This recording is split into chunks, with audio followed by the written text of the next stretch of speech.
Toda criança e adolescente tem direito a ser criado e educado no seio de uma família. Esta garantia está na Constituição Federal e no Estatuto da Criança e do Adolescente. Mas por que milhares passam tanto tempo em abrigos espalhados por todo o Brasil à espera de um pai e de uma mãe?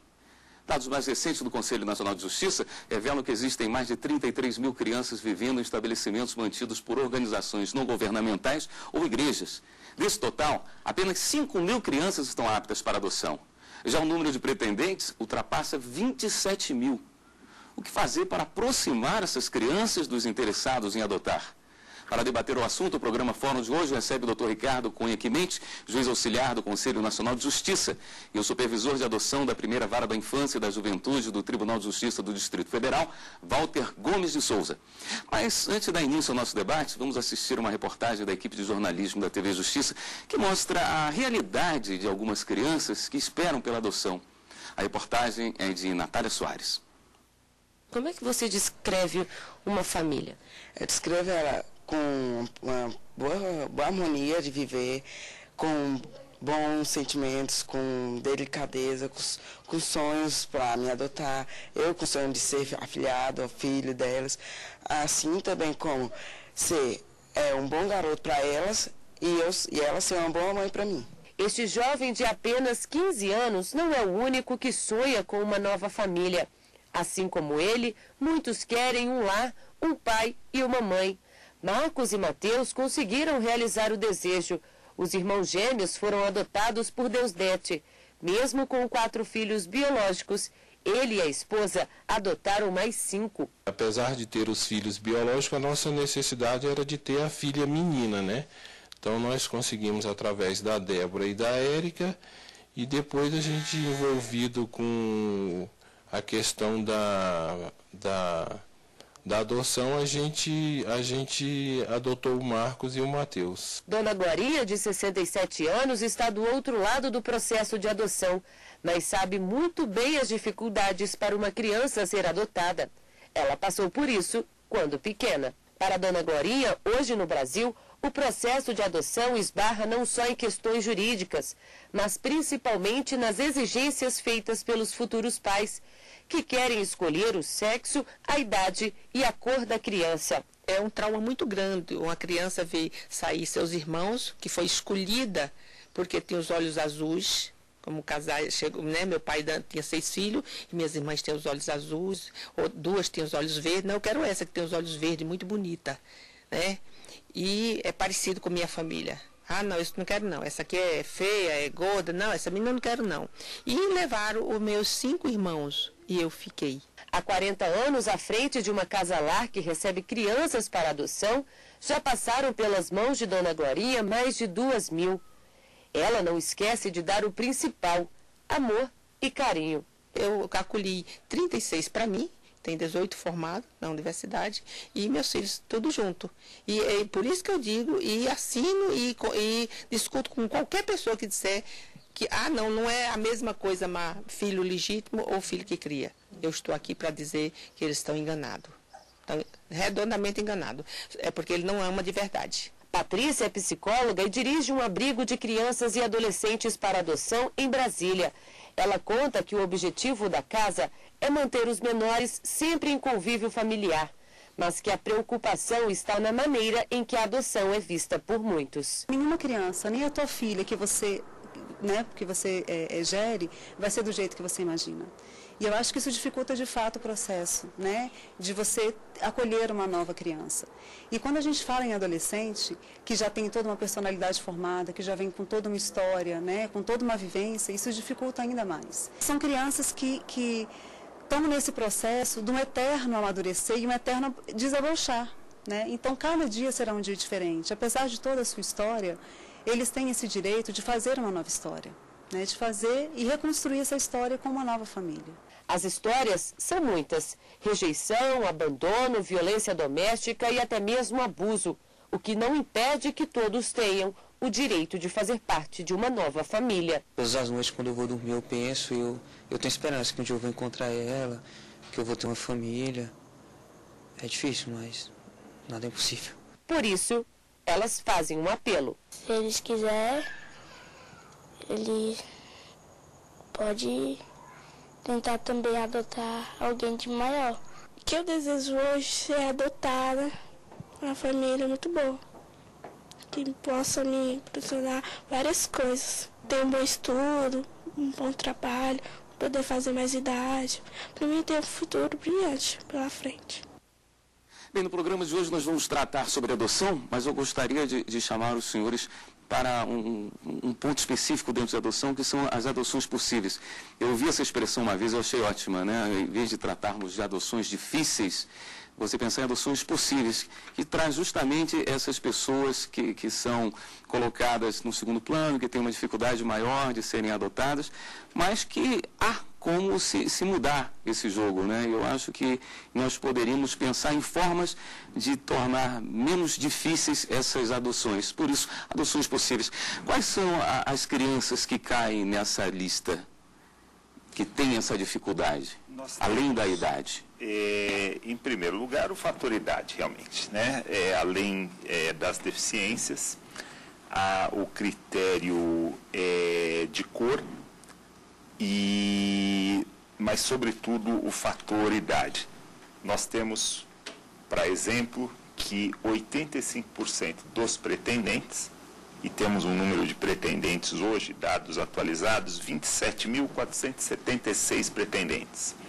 Crianças aptas à adoção, 4.866. Isso nos dados do Cadastro Nacional.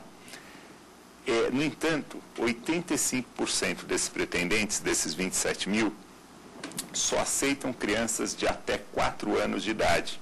Quer dizer, pela lógica, nós teríamos que ter uma briga de pessoas querendo adotar e não ter crianças suficientes.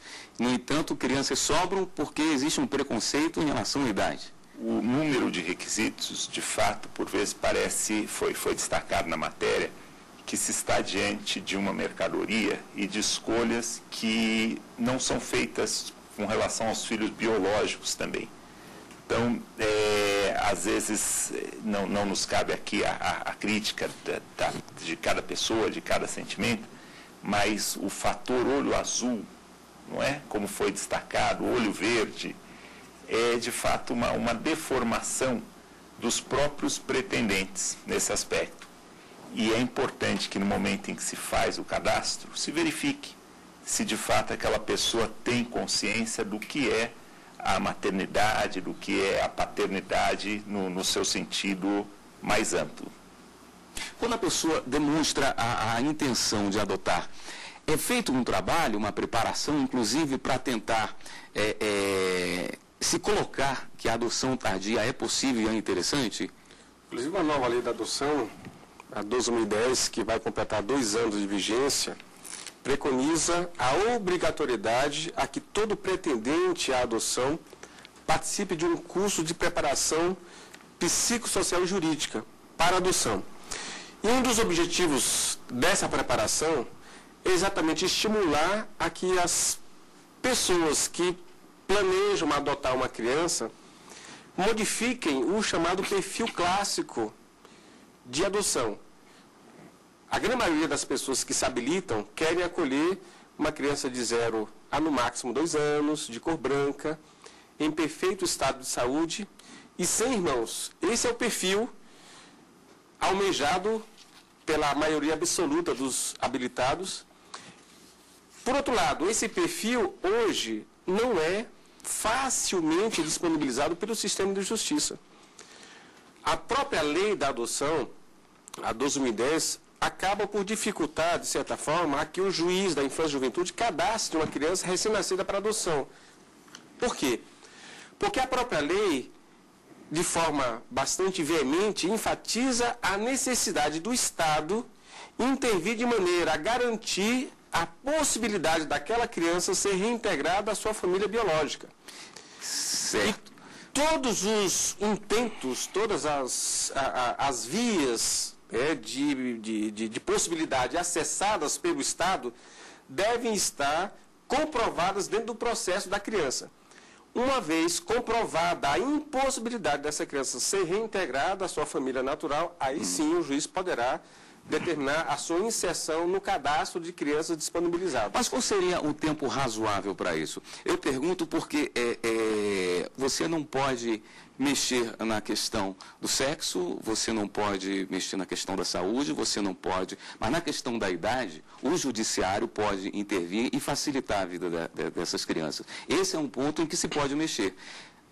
Tratar da adoção tardia de uma forma diferenciada, de uma forma diferente que está sendo tratada hoje. Agora, o ponto é achar esse tempo, né? Você não pode destituir o pátrio poder, colocar imediatamente a criança para adoção, sem antes permitir que ela fique na sua família. Mas se você leva muito tempo para isso, você tira a possibilidade dela de encontrar uma nova família, ou dificulta muito. Qual é o tempo razoável? É o que está sendo mantido hoje? Veja, a própria lei avançou nesse sentido. O doutor Ricardo há de corroborar.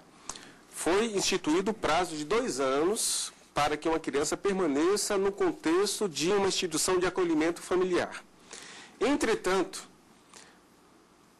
talvez seja um tempo extremamente exíguo para que o Estado intervenha, aplique medidas protetivas e equacione os problemas no contexto familiar que ensejaram a necessidade daquela criança ser abrigada, ou seja, ser inserida em uma instituição de acolhimento. Eu vou dar um exemplo. Pais que são portadores de dependência química. Hoje nós temos uma enorme dificuldade em garantir um tratamento especializado para pais que tenham esse diagnóstico. Ou seja, as políticas públicas ainda são extremamente tímidas, até eu diria ineficazes para a resolução dessa problemática. Muito bem.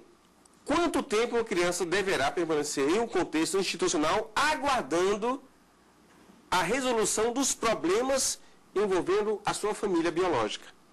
Então, essa é uma questão que não compete apenas ao judiciário examinar, mas principalmente ao Poder Executivo, que deve manejar políticas públicas eficazes de maneira a equacionar essas situações que a cada ano acabam se agravando. O fato é que a lei acaba impondo uma série de passos até que uma família, os pais sejam destituídos do hoje chamado do poder familiar, do pátrio poder.